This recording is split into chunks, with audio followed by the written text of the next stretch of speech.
दोस्तों, जो पांचों वीटो धारक देश हैं वे बरसों पुरानी नीतियों के साथ अब दुनिया पर राज करेंगे तो यह अब संभव नहीं है, क्योंकि भारत, ऑस्ट्रेलिया और ब्राजील जैसे ताकतवर देश भी इस दुनिया में रहते हैं और यह देश अब पीछे हटने वालों में नहीं। या तो पांचों का वीटो रद्द होगा या फिर भारत, ऑस्ट्रेलिया जैसे देशों को वीटो मिलेगा। इस पर वर्ल्ड स्तर पर चर्चा होगी।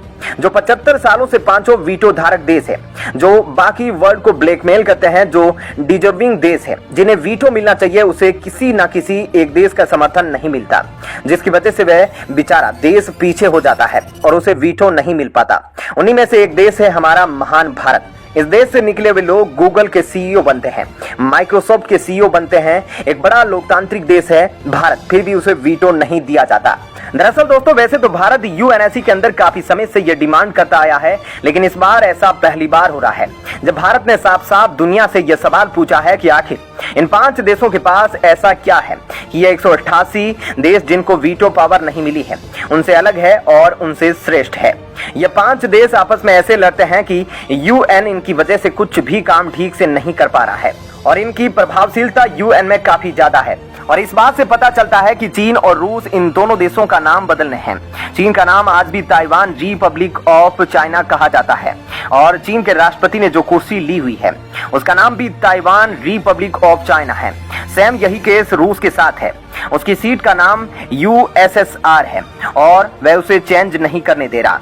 ऐसे में यह बात बताती है कि ये पांचों देश से कभी भी सहमति पर नहीं पहुंच पाते और एक तरीके से पूरी दुनिया के लिए यह मिलकर ब्लैकमेल करने का काम करते हैं, क्योंकि जब यूएनएससी और यूएन नाम नहीं बदल सकते आपसी सहमति से, हम उनसे क्या उम्मीद रख सकते हैं कि वे दुनिया की परेशानियों का समाधान निकालेंगे।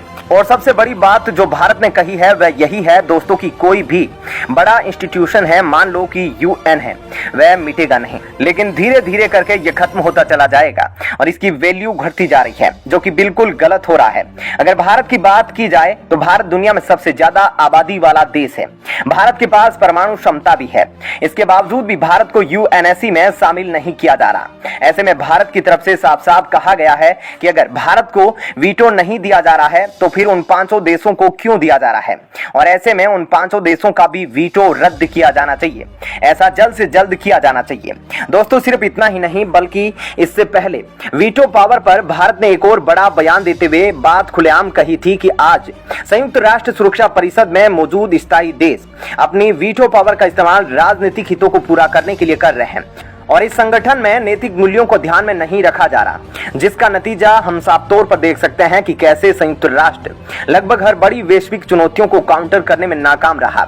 चाहे हम फूड क्राइसिस की बात करें या एनर्जी क्राइसिस की बात कर ले या फिर यूक्रेन वार की, यूनाइटेड नेशन ने हर जगह काफी खराब परफॉर्मेंस दिखाई है, जिसकी वजह से अब अधिकतर देशों का भरोसा इस संगठन से उठ चुका है। और यही वजह है कि भारत अब इस बात को पूरी तरह से साफ कर चुका है कि संयुक्त राष्ट्र सुरक्षा परिषद में रिफॉर्म होना चाहिए और यह भी जरूरी है कि यह सभी बदलाव हर देश को बराबर रिप्रेजेंटेशन और पावर देते हो, क्योंकि सिर्फ तभी हम इन्हें सही मान सकते हैं। और यही वजह है कि आजकल भारत के बयान मौजूदा अस्थायी सदस्यों को काफी परेशान कर रहे हैं। दोस्तों, ऐसे में इस खबर के बारे में आपकी क्या राय है हमें कमेंट करके जरूर बताएं। और अब आपको बताते हैं ऐसी ही एक और बड़ी खबर।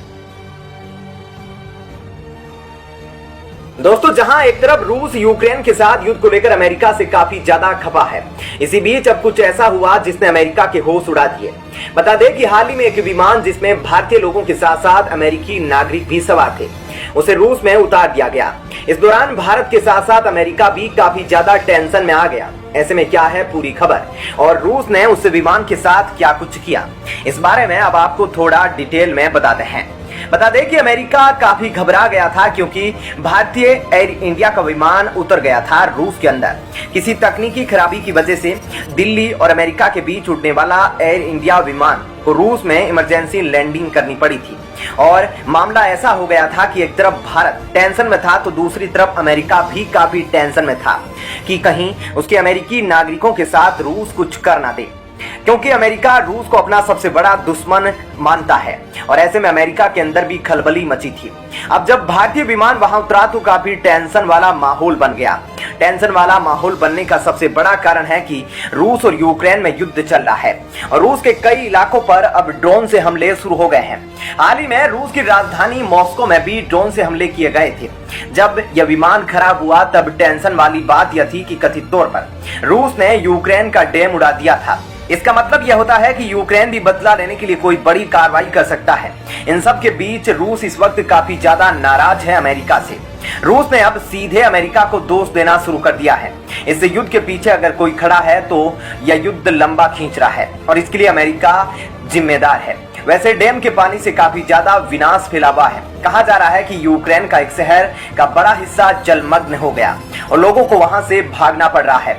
ऐसे में जितनी हानि हुई उसके बारे में अभी कहना मुश्किल है और कुछ दिन बाद ही इस बारे में अच्छे से पता चल पाएगा कि इस पानी की तबाही से कितने लोग मारे गए और कितने लोगों को वहां से छोड़कर जाना पड़ा।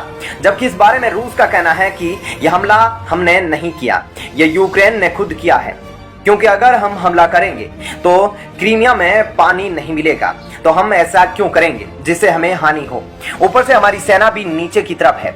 ऐसे में कीचड़ में ना हमारा टैंक चलेगा ना ही हमारी थल सेना चलेगी, तो ऐसे में हम यह कदम क्यों उठाएंगे। लेकिन यूक्रेन का कहना है कि हमने नहीं बल्कि रूस ने ही किया है। इन सब चीजों के बीच भारतीय विमान रूस में उतरा था। अब इस विमान में सवार यात्रियों को यह दिक्कत हुई थी कि उन्हें वहां की भाषा नहीं आती थी।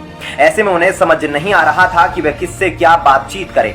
इसके साथ ही उन्हें वहां रुकने और खाने पीने में काफी परेशानियों का सामना करना पड़ा, क्योंकि वहां ठीक से सुविधाएं मौजूद नहीं थी। उनके बैग भी विमान में थे जो उनको नहीं दिए गए थे। ऐसे में उनको बस के जरिए अलग अलग जगह भेजा गया, जिनमें कुछ लोगों को स्कूल में ठहराया गया, जिस दौरान ना ही वह सोने की सही व्यवस्था थी और ना ही खाने पीने के लिए ठीक से कुछ मौजूद था। लेकिन इस दौरान यात्रियों ने यह भी कहा कि सभी रूसी अधिकारियों ने उनके साथ काफी अच्छे से बिहेव किया। इसके बाद मुंबई से एक नया प्लेन भेजा गया, जिसमें रवाना होकर यह सभी यात्री ठीक ठाक अमेरिका पहुंच गए और इसके बाद जाकर अमेरिका को चैन मिला।